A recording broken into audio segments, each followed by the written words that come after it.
अग्निवीर योजना के खिलाफ पूरे देश में नौजवानों का आंदोलन चल रहा है। उनका गुस्सा, उनका आक्रोश पूरे देश में देखने को मिल रहा है। खास तौर से उत्तर प्रदेश, बिहार, हरियाणा, राजस्थान, पंजाब, उत्तराखंड, जहां से हिमाचल प्रदेश, जहां से भारी संख्या में हमारे नौजवान सेना में भर्ती होते हैं, वो इस निर्णय को लेकर आक्रोशित हैं, दुखी हैं। लेकिन पिछले 2-3 दिनों से सेना के तमाम पूर्व अधिकारियों का बयान मैंने सुना। देश के रक्षा विशेषज्ञ पीके सहगल जी का बयान मैंने सुना, और उन बयानों को सुनने के बाद यह ऐसा लगता है कि यह सिर्फ नौजवानों को बेरोजगार बनाने की योजना नहीं है, बल्कि भारत माता की सुरक्षा के साथ समझौता करने की, भारत माता के साथ गद्दारी करने की, देश की सेना के साथ गद्दारी करने की नरेंद्र मोदी जी की योजना है। यह भारत की सेना के साथ गद्दारी है, यह देश की सेना के साथ गद्दारी है, यह भारत के सेना के गौरव के साथ गद्दारी है। और यह गद्दारी भारतीय जनता पार्टी की मोदी सरकार कर रही है। और ये बात मैं क्यों कह रहा हूं? रक्षा विशेषज्ञ पीके सहगल जी का बयान मैंने सुना, कई और सेना के पूर्व अधिकारियों का बयान सुना जो बड़े बड़े पदों पर रहे। वो क्या कह रहे हैं? वो कह रहे हैं किसी बड़े ऑपरेशन के लिए हमें 6-7 साल, 8 साल सेना में अपनी परिश्रम के साथ सेवाएं देने वाले मजबूत जवान की जरूरत होती है। किसी बड़े ऑपरेशन में न्यूनतम 5 साल तक सेना में अपनी सेवा दे चुके जवान को लगाया जाता है। नए रिक्रूटमेंट जो होते हैं, नए जवान जो होते हैं, उनको पीछे रखा जाता है। जो जवान, ट्रेन जवान होते हैं, प्रशिक्षित होते हैं, उनको आगे रखा जाता है। और बड़े ऑपरेशन में 5 साल, और विदेशों में भी अगर कोई शांति सेना भेजनी है तो 5 साल तक जो सेना में सेवाएं दे चुके होते हैं उनको रखा जाता है। 1 साल की ट्रेनिंग दी जाती है जवानों को, 1 साल की ट्रेनिंग। कोई जवान अगर आज सेना में भर्ती होता है तो उसको नियम है 1 साल की ट्रेनिंग देने का। नरेंद्र मोदी जी क्या कर रहे हैं? उस प्रशिक्षण को घटा के 6 महीने कर दिया। यानी एक जवान जो सेना में 1 साल की परिश्रम के साथ, ट्रेनिंग के साथ, कठिन परिश्रम के साथ दुश्मन देशों से लड़ने के लिए तैयार किया जाता है, आपने कहा हम उसको 6 महीने में ही तैयार कर देंगे। मोदी जी, दुश्मन देशों के साथ क्या यह भारत की सुरक्षा का समझौता नहीं है? क्या यह भारत की सुरक्षा के साथ खिलवाड़ नहीं है? अगर दुश्मन देश हमारे ऊपर आक्रमण करता है तो हमें प्रशिक्षित सेना के मजबूत जवान चाहिए, या 6 महीने की ये आपकी टेम्परेरी योजना जो प्राइवेट कंपनियों के लिए लाई गई है, ऐसे जवान चाहिए? इसका जवाब दीजिए। देश आपसे जवाब चाहता है। भारत माता की सुरक्षा के साथ आपने समझौता क्यों किया? किन कारणों से किया? आप पैसे की दलील देते हैं। भारत माता की रक्षा के लिए पैसे की दलील दी जाएगी। पैसे का अभाव हो गया आपको। देश के जवानों के लिए पैसे का अभाव, भारत की सेना के लिए पैसे का अभाव, भारत के सूरवीरों के लिए आर्थिक संकट, लेकिन अपने मेहुल भाई के लिए आर्थिक संकट नहीं है, नीरव मोदी के लिए आर्थिक संकट नहीं है, ललित मोदी के लिए आर्थिक संकट नहीं, नितिन संदेशरा के लिए आर्थिक संकट नहीं, विजय माल्या के लिए आर्थिक संकट नहीं। जोड़िए, मैं कह रहा हूं आपसे, अगर 46,000 नौजवान सेना में भर्ती हो रहे हैं हर साल, उनको 30,000 रुपए की तनख्वाह आप देते हैं, 138 करोड़ रुपए का भार आपके ऊपर आएगा। मैं कह रहा हूं थोड़ा और बढ़ा लीजिए, 150 करोड़ रुपए का भार आपके ऊपर आएगा हर साल। और अगर आपने 20 साल तक ये योजना, ये उनको तनख्वाह देते रहे, आप 20 साल तक तनख्वाह देते रहे,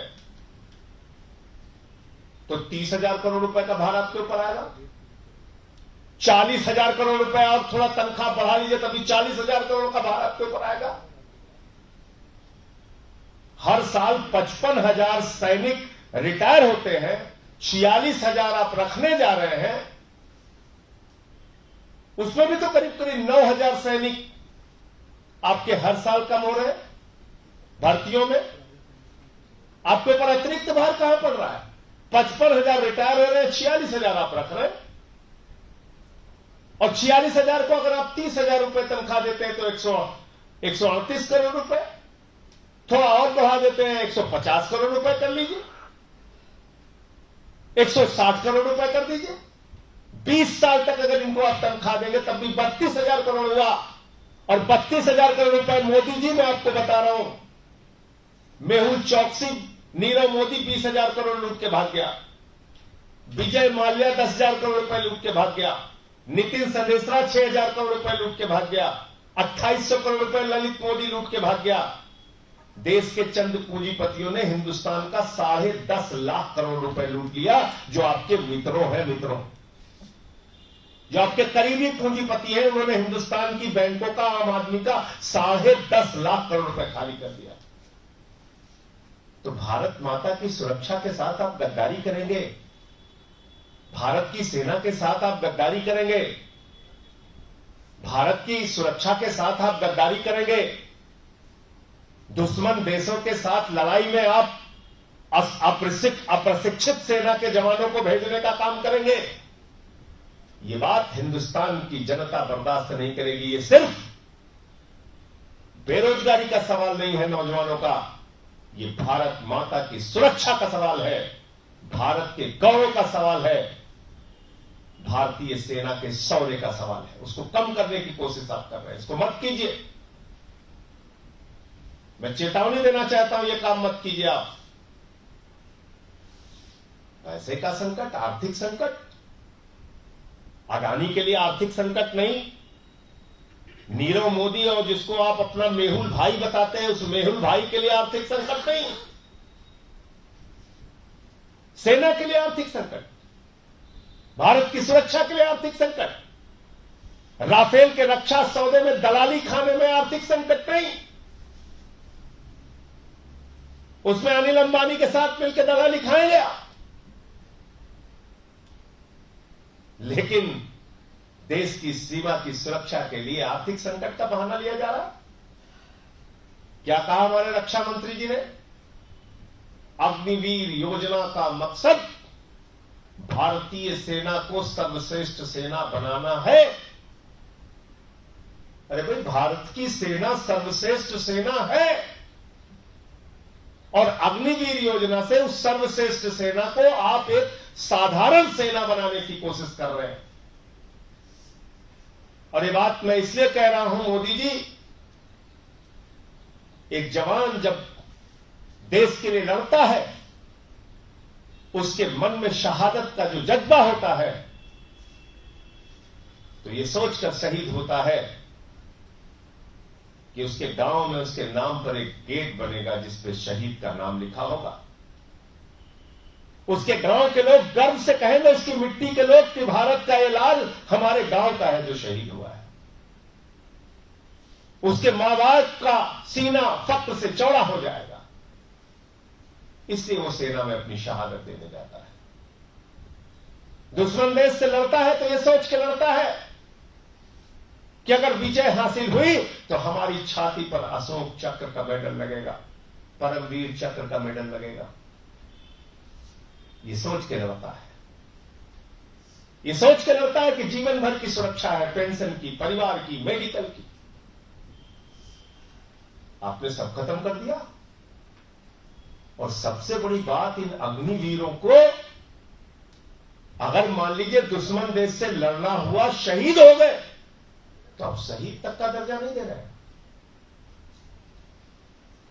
हमारे भारत माता का वीर सपूत, हमारे किसान का बेटा अगर सीमा पर लड़ते हुए शहीद हो गया तो उसको शहीद का दर्जा नहीं है, कोई पेंशन नहीं है, कोई मेडिकल की सुविधा नहीं है, कोई कैंटीन की सुविधा नहीं है।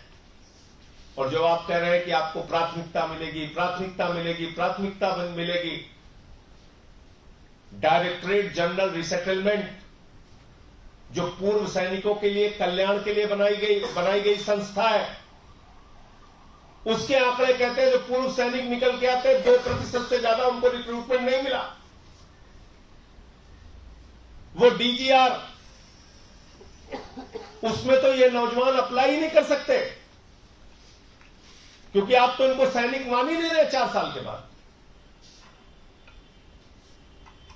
और बहुत ही खतरनाक बात है, मैं इसको फिर से आपको दिखाना चाहता हूं। जो अग्निवीर का नियम है, इसमें साफ साफ लिखा हुआ है, post the period of 4 years all the Agniveers will go back to the society. सारे अग्निवीरों को पहले निकाला जाएगा, सारे अग्निवीरों को पहले निकाला जाएगा, और फिर आगे लिख रहे हैं कि जो अग्निवीर निकाले गए हैं उनको as a regular cadre requirement के मुताबिक रीअप्लाई करना पड़ेगा। तो पहले सारे अग्निवीर निकाले जाएंगे, फिर से रीअप्लाई करेंगे, और उसमें 25% तक, न्यूनतम सीमा कोई नहीं है, वो 5% भी हो सकती है, 10% भी हो सकती है, 15% भी हो सकती है, 25% भी हो सकती है। 25% तक उनको आवश्यकता के अनुसार सेना में दोबारा लिया जाएगा। आप बताइए, क्या सोच रहे हो आप इस देश के जवानों के बारे में? आपके एक किशन रेड्डी जी मंत्री हैं केंद्रीय, वो क्या कह रहे हैं? बाल काटने की ट्रेनिंग जवानों को देंगे, इलेक्ट्रीशियन की ट्रेनिंग जवानों को देंगे, ड्राइविंग की ट्रेनिंग जवानों को देंगे, धोबी की ट्रेनिंग जवानों को देंगे। भाजपाइयों, इतना अपमान मत करो देश के नौजवानों का। वो तुम्हारे धोबी बनेंगे, वो तुम्हारे नाई बनेंगे, वो तुम्हारे ड्राइवर बनेंगे, वो तुम्हारे इलेक्ट्रीशियन बनेंगे, वो तुम्हारे दफ्तर के गार्ड बनेंगे। ये कैलाश विजयवर्गीय, इसका अहंकार देखिए, इसका बयान कल देखिए, आप क्या कह रहा है? कह रहा है बीजेपी के दफ्तर के बाहर हम गार्ड की नौकरी दे देंगे जो अग्निवीर निकल के आएगा। अरे भाई, तेरा लड़का तो बहुत अच्छा बैट चलाता है, अधिकारियों को दौड़ा दौड़ा के मारता है बैट चला के, उसी लड़के को डंडा पकड़ा के खड़ा कर दे बीजेपी दफ्तर के सामने। क्या दिक्कत है? उसी से रक्षा कराओ अपने बीजेपी दफ्तर की। जो लड़का बैट से मारता है अधिकारियों को, वो तुम्हारे बीजेपी की दफ्तर की रक्षा नहीं कर पा रहा, तुम्हें अग्निवीर चाहिए। तो मेरे आरोपों की, मेरे बातों की कल किशन रेड्डी और कैलाश विजयवर्गीय ने पुष्टि की है, उसको सही माना है। इसी जगह पर बैठ के मैंने कहा था कि नरेंद्र मोदी सरकार की ये योजना प्राइवेट कंपनियों के लिए सिक्योरिटी गार्ड बनाने की योजना है। भारत की सेना को प्राइवेट कंपनियों के लिए सिक्योरिटी गार्ड ट्रेनिंग सेंटर बना दिया गया है। और तनख्वाह मैंने बताया था आपको, पहले साल 21,000 देंगे, दूसरे साल 23,000 देंगे, तीसरे साल 25,000 देंगे, चौथे साल 28,000 देंगे। उसी का पैसा काटेंगे, पहले साल 9,000 और ऐसे कुल मिला के 5 साल में 5 लाख रुपए उसी का काट के उसी को वापस करके कह रहे जाओ तुम्हें दे दिया, 12 लाख मिल गया। अगर अग्निवीर योजना इतनी अच्छी योजना है मोदी जी, तो आपके भतीजों को सबसे पहले इसमें प्राथमिकता मिलनी चाहिए। कई भाई हैं आपके, उनके बेटों को भेजिए अग्निवीर में। अमित शाह के बेटे जैसा को भेजिए, अग्निवीर बन के आएगा। वो ओवर एज हो गया होगा तो उनके परिवार के जो और लोग हैं उनको भेजिए। भेजिए रक्षा मंत्री के परिवार के लोगों को, भेजिए भारत के केंद्रीय मंत्रियों के परिवार के लोगों को, सांसदों के बेटों को, विधायकों के बेटों को भेजिए अग्निवीर बना के। जब 4 साल के बाद कटोरा लेके वो लोग भीख मांगेंगे गली गली में, तब आपको अकल आएगी, तब आपको नौजवानों का दर्द समझ में आएगा। मैं कल वो अक्षय रावत का वीडियो देख रहा था, बुलंदशहर का नौजवान, उसको देखेंगे तो आपकी आंखों से आंसू आ जाएगा। मैं चाहता हूं मोदी जी को उस अक्षय रावत की पीड़ा सुननी चाहिए। हाथों में मेडल लेके रोते हुए कह रहा है, मेरे बाप ने टेम्पू चलाकर इन मेडलों को पाने के लिए मुझे तैयार किया। कहां लेके जाऊं ये सर्टिफिकेट, कहां जला दूं ये मेडल? ऐसे सवाल हिंदुस्तान के करोड़ों नौजवान पूछ रहे हैं आपसे। और आर्थिक संकट की बात भारत की रक्षा के लिए, भारत की सेना के लिए, भारत माता की रक्षा के लिए करना, मैं समझता हूं इससे शर्मनाक, घटिया और इससे ज्यादा गद्दारी का कोई बयान नहीं हो सकता। भारत की सीमा की सुरक्षा के लिए, भारत माता की रक्षा के लिए हिंदुस्तान का एक एक आदमी मरने मिटने के लिए तैयार है। और नरेंद्र मोदी जी, आप उसके लिए आर्थिक संकट का बहाना ले रहे हैं। अरे अपने 2-4 लुटेरों को पकड़ लीजिए, अपने 2-4 लुटेरे मित्रों को पकड़ लीजिए, मेहुल चौकसी, नरेंद्र मोदी, इतना पैसा मिल जाएगा कि 20 साल तक आप इन्हीं जवानों को तनख्वाह दे सकते हैं। 10.5 लाख करोड़ रुपए हिंदुस्तान की बैंकों का लूटा गया है। मैं ये बात आंकड़े के साथ इस प्रेस कॉन्फ्रेंस में भी कह रहा हूं और सदन में भी बोल चुका हूं, 10.5 लाख करोड़ रुपए। और इन 46,000 नौजवानों को 20 साल तक जो तनख्वाह देने का खर्चा आएगा वो 30,000 करोड़ आएगा, 32,000 करोड़ आएगा, 34,000 करोड़ आएगा, 40,000 करोड़ आएगा, इससे आना नहीं आएगा। इसलिए खिलवाड़ मत कीजिए इस देश की सुरक्षा के साथ। ये बेरोजगारी के सवाल के साथ साथ देश के सेना के गौरव और भारत माता की सुरक्षा का सवाल है। और मोदी जी की सरकार और भारतीय जनता पार्टी ने भारत माता के साथ गद्दारी करने का काम किया है। इस गद्दारी को हिंदुस्तान की जनता माफ नहीं करेगी। मैंने ये कहा है कि जैसे ही सड़क पे तो आंदोलन पार्टी का चल ही रहा है, जैसे ही सदन शुरू होगा, सदन के अंदर भी इस मामले को मजबूती से हम उठाएंगे और ये योजना वापस होनी ही चाहिए, करनी पड़ेगी। इससे कम में कोई बात नहीं। देश के नौजवानों के साथ आप धोखेबाजी मत कीजिए। आपको ये योजना तत्काल वापस कर लेनी चाहिए। आज विपक्ष के लोगों से कहा जाता है शांति की अपील, हम लोग तो कर रहे हैं, चिल्ला चिल्ला कर शांति की अपील कर रहे हैं, नौजवानों से हाथ जोड़ के प्रार्थना कर रहे हैं, हिंसा मत कीजिए, अपने ही लोगों का नुकसान मत कीजिए, अपनी ही संपत्तियों को मत जलाइए। कहां छुपे हैं देश के प्रधानमंत्री? किस गुफा में बैठे हुए हैं? क्या वो सामने आके नौजवानों से अपील नहीं कर सकते? क्या वो नहीं कह सकते कि हम भारत माता की सुरक्षा के साथ कोई समझौता नहीं करेंगे? पाकिस्तान और चीन दुश्मन देश हमारे ऊपर अगर हमला करेंगे तो हमें ट्रेन जवान की जरूरत है, इसलिए हम इस अग्निवीर योजना को वापस लेते हैं। क्या एक शब्द हमारे देश के प्रधानमंत्री नहीं कह सकते? नौजवानों के गुस्सों के साथ खिलवाड़ मत कीजिए मोदी जी। जैसे इन्होंने आपको अपने कंधे पर बिठा के सत्ता के शिखर पर पहुंचाया है, वैसे ही आपकी सरकार को अपने वोट की ताकत से, अपनी मेहनत से ये लोग जमींदोज करने का भी काम करेंगे। मैं इतनी बात कहना चाहता हूं। ऐसे ही बंदर घुड़की ये लोग किसान बिल के समय भी देते थे।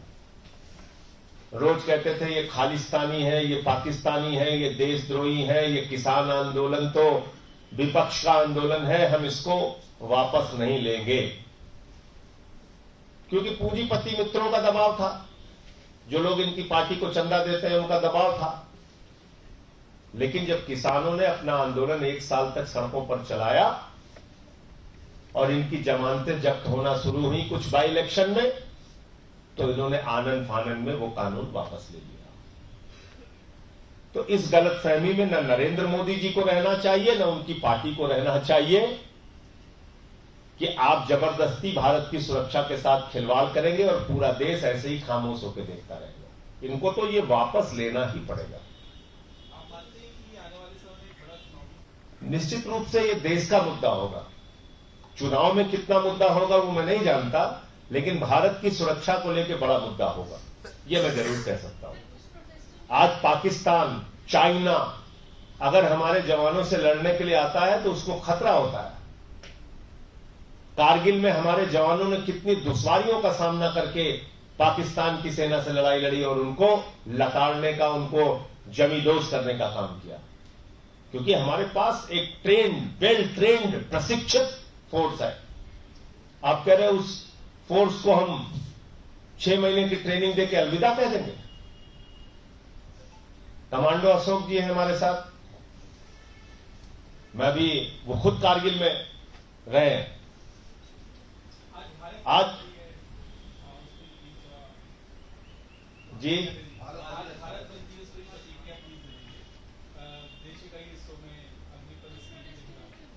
देखिए, मैं फिर यही बात दोहराना चाहता हूं कि ये योजना बेरोजगारी के साथ साथ भारत माता की सुरक्षा के साथ गद्दारी है, मैं तो ये कह रहा हूं।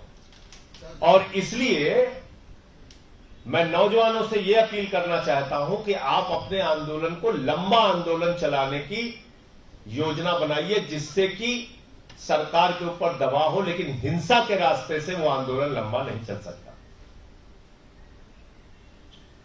हिंसा के रास्ते से आंदोलन लंबा नहीं चलेगा।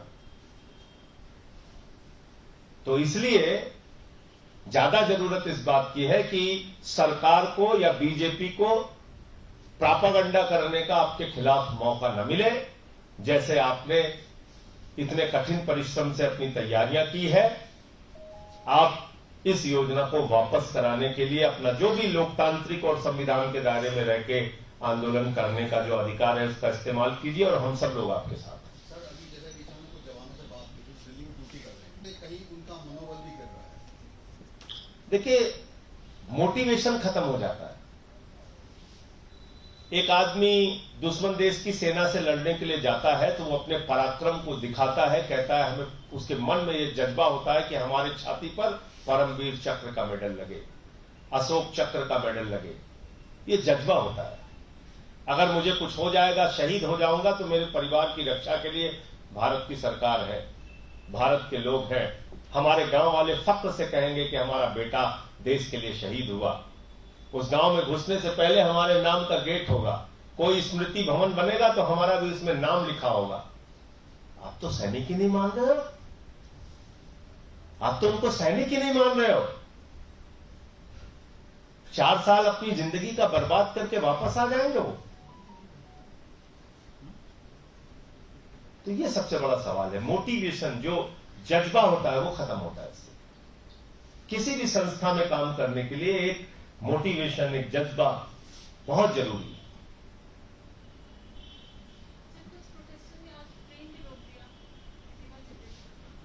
देखिए, मैं उस बात को पहले भी कह चुका, फिर दोहरा रहा हूं, और प्रधानमंत्री को गुफा से बाहर आना चाहिए। किस गुफा में छुपे हुए हैं वो, और ये जो बोतल उठा के ड्रामा करते हैं, ये सब बंद करके थोड़ा संजीदगी से सोचिए। ये कानून वापस लेके नौजवानों से शांति की अपील कीजिए। इन्हीं नौजवानों ने आपको सत्ता के शिखर पर बैठाया है। ये भारत के दुश्मन नहीं है, ये भारत मां के लाल है। इनसे बातचीत कीजिए। आप वहां ड्रामा कर रहे हैं, टनल में घुस के बोतल उठा रहे हैं, ये सब ड्रामों से आपके तंग आ चुका है देश। एक तो 24 घंटे आप खाली सोते समय को छोड़ के बाकी 24 घंटे आपको कैमरा चाहिए। सिर्फ सोते समय कैमरा नहीं लगाते मोदी जी, वरना 24 घंटे और दैनिक दिनचर्या के वक्त भी कैमरा नहीं लगता, बाकी हमेशा कैमरा। बताइए, प्रधानमंत्री का कार्यक्रम है, वहां 2 बोतल रख दिया, उसको झुक के उठा रहे हैं, चल रहा है कि बहुत बड़े स्वच्छता के मसीहा बन गए हैं।